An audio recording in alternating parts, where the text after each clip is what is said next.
से नहीं हूँ, एजुकेशन के फील्ड से नहीं हूँ। मैं एक कलाकार हूँ, एक आर्टिस्ट हूँ, एक क्रिएटिव इंसान हूँ। और आप लोग बेहतर जानते हैं एजुकेशन के बारे में। इतने साल से आप एजुकेशन चला रहे हैं। पिछले कुछ साल से मेरा अनुभव हुआ है, चूँकि मैंने कुछ फिल्में की हैं। एक फिल्म थी तारे ज़मीं पर, और अभी हाल ही में मेरी जो फिल्म आई है 3 इडियट्स, ये दोनों फिल्में एजुकेशन के टॉपिक पर हैं। तो लिहाजा मैं इस वजह से मैंने काफ़ी रिसर्च की एजुकेशन के ऊपर, और कुछ चीज़ें मेरे सामने आई हैं और वो चीज़ें मैं आपके सामने रखना चाह रहा हूँ। आज यहाँ पेरेंट्स हैं, एजुकेटर्स हैं, टीचर्स हैं, बच्चे भी हैं।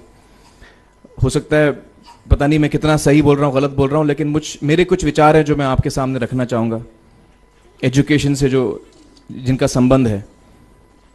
और वो ये कि सबसे पहले तो हर बच्चा ख़ास होता है। ये मैंने डिस्कवर किया अपने रिसर्च में। हर बच्चा ख़ास होता है। हर बच्चे में, हमारी तरह, आपकी तरह और हमारी तरह, हर बच्चे में कुछ ना कुछ काबिलियत होती है, कुछ ना कुछ कमज़ोरी होती है। मुझ में भी कमज़ोरी है, काबिलियत है। आप में भी कुछ ना कुछ काबिलियत और कमज़ोरी है, और हर बच्चे में कुछ ना कुछ कमज़ोरी और काबिलियत होती है। और हमें as parents, as elders, as education system, हमें हर बच्चे की खासियत को पहचानना है, उससे मदद करनी है। उसकी क्या खासियत है, उसका क्या दिल चाहता है, उसे किस चीज़ में खुशी मिलती है, वो हमें उसको हेल्प करना है कि हम उसको वो ढूंढ सके, और उसमें हमें सपोर्ट करना है। और जो उसकी कमज़ोरी है उसमें हमें उसको सपोर्ट करना है। मुझे अक्सर एजुकेशन इंस्टीट्यूट्स मुझे बोलते हैं कि हम हमारे स्कूल में सारे बच्चे पास होते हैं, हमारे स्कूल में सारे बच्चे फर्स्ट आते हैं, या हम जो बोर्ड एग्ज़ाम है उसमें हमारे सारे बच्चे पास होते हैं। मुझे एक सवाल पूछना है कि हमारे कितने बच्चे खुश हैं? सबसे बड़ा सवाल मेरा ये है, how many of our children are happy? और वो जो हैप्पीनेस कोशेंट है ना, वो मेरे लिए सबसे अहम है। क्योंकि देखिए, पढ़ाई लिखाई तो हम सीख ही लेते हैं। जब मुझे कोई चीज़ सीखनी होती है तो मैं कुछ ना कुछ करके सीख ही लेता हूँ। हमारी फिल्म 3 इडियट्स जब रिलीज होने वाली थी, रिलीज से पहले हमने कई स्क्रीनिंग्स रखे थे, टेस्ट स्क्रीनिंग जिसको हम कहते हैं, जिसमें कि हम ऑडियंस, जैसे आप लोग हैं, उनको बुलाते हैं, फिल्म दिखाते हैं, उनसे पूछते हैं कि फिल्म कैसी लगी। ऐसे एक टेस्ट स्क्रीनिंग हमने किया था। बम्बई में एक फैक्ट्री में कारीगर लोग काम करते हैं, तो करीब 25-30 कारीगर आए थे उस स्क्रीनिंग में। स्क्रीनिंग के बाद उनका एक कारीगर था, उसने मुझसे एक सवाल पूछा। उसने मुझसे ये पूछा, आप लोगों ने फिल्म देखी है 3 इडियट्स? उसमें उसने मुझे एक सवाल पूछा जो बहुत कमाल का सवाल था। उसने मुझे ये सवाल पूछा कि सर, पिक्चर के अंत में हमें पता लगता है कि आप तो रणछोड़ दास थे ही नहीं, रैंचो तो थे ही नहीं आप, तो सर्टिफिकेट तो आपको मिला नहीं, वो तो जावेद जाफरी को मिल गया। तो आप इतने बड़े साइंटिस्ट कैसे बन गए? इतने बड़े पेटेंट्स, 400 पेटेंट्स, जापानी लोग आपके पीछे पड़े हैं, तो आपको सर्टिफिकेट तो मिला नहीं, तो आप इतने बड़े साइंटिस्ट कैसे बन गए? बहुत ही अहम सवाल है ये, बहुत ही इंपॉर्टेंट सवाल है। और ये जो मुद्दा है उसके हार्ट में जाता है ये, कि जब मैं एग्जाम के लिए रट के जवाब देता हूं और वो जवाब में मुझे नंबर मिलते हैं और मैं पास हो जाता हूं, तो मेरे हाथ में एक पर्चा आता है जो मुझे कहता है कि मैं पढ़ा लिखा हूं। लेकिन वाकई में पढ़ा लिखा हूं या नहीं, ये अभी तक हमको श्योर मालूम नहीं है। लेकिन जब आप नॉलेज चाहते हैं कि आपको मिले, विद्या मिले आपको, तो फिर वो कागज का मायने कुछ होता नहीं है। तो मैंने उसको जवाब में 2 सवाल पूछे। मैंने बोला उसको कि भैया, आपको क्या लगता है मैं अच्छा एक्टर हूं? उसने बोला हाँ, देश भर में आप सब लोग मानते हैं आपको, आप अच्छे एक्टर हैं। मैंने उससे कहा कि भैया, मेरे पास कोई सर्टिफिकेट नहीं है जो कहता है कि मैं अच्छा एक्टर हूं। मेरे पास कोई कागज नहीं है जो मुझे बोलता है कि मैं अच्छा एक्टर हूं। मैंने फिर उससे एक सवाल पूछा कि मैंने सुना आप बहुत अच्छे कटर हैं, आपके जो बॉस मुझे बताते हैं कि आप उनके मेन कटर हैं और आपकी बड़ी इज्जत करते हैं वो। आपके पास कोई पर्चा है, सर्टिफिकेट है जो मुझे बताता है कि आप कटर हो? उसने बोला नहीं सर। तो मैंने बोला आपका जवाब आपको इधर ही मिल गया। Education is beyond marks, education is beyond grades, education is what you learn. और मेरी इच्छा है कि हिंदुस्तान में हम एजुकेशन को इस नजरिए से देखें कि हम अपने बच्चों को वाकई शिक्षा दें।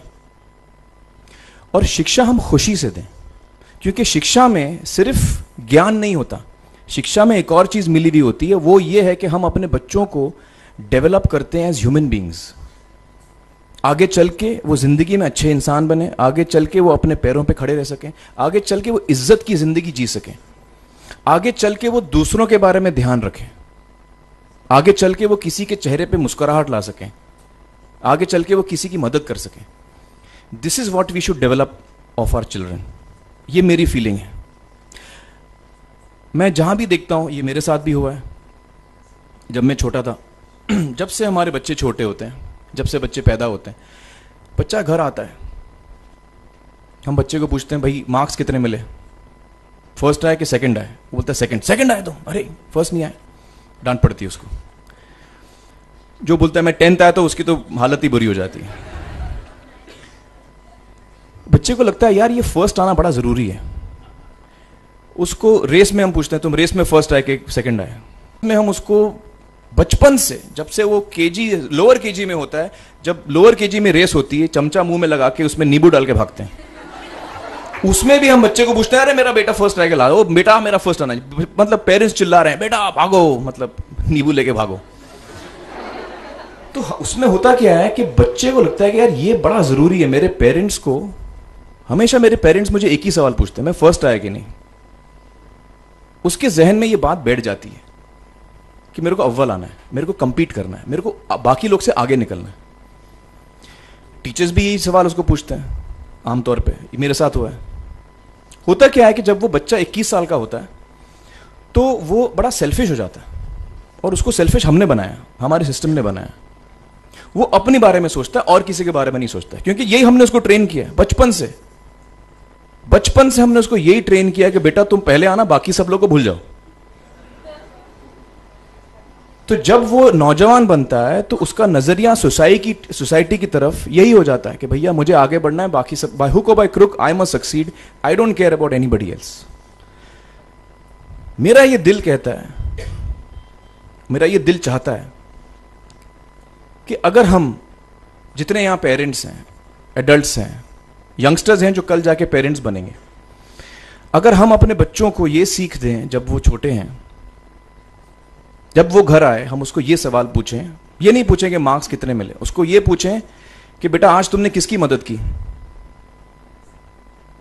आज तुमने किसके चेहरे पे मुस्कुराहट लाई। अगर हम उसको ये पूछें तो उसको ये लगेगा कि यार जरूरी ये है। मेरे पेरेंट्स मुझे हमेशा ये पूछते हैं, मार्क्स का तो कभी पूछते नहीं, वो मुझसे ये पूछते हैं कि भैया तुमने किसको हेल्प किया आज। तो हेल्प करना लोगों को, लोगों के बारे में सोचना, लोगों के चेहरे पे मुस्कुराहट लाना, ये मेरे पेरेंट्स के लिए बड़ा इंपॉर्टेंट है। साइकोलॉजिकली वो इस चीज के साथ बड़ा होगा। स्कूल वही जाएगा, पढ़ाई लिखाई वही करेगा, वो उसका नजरिया थोड़ा बदल जाएगा। जब वो बच्चा नौजवान बनेगा, 21 साल का होगा, और सारे बच्चे उस उम्र के जब 21 साल के होंगे, हमारी सोसाइटी चेंज हो जाएगी।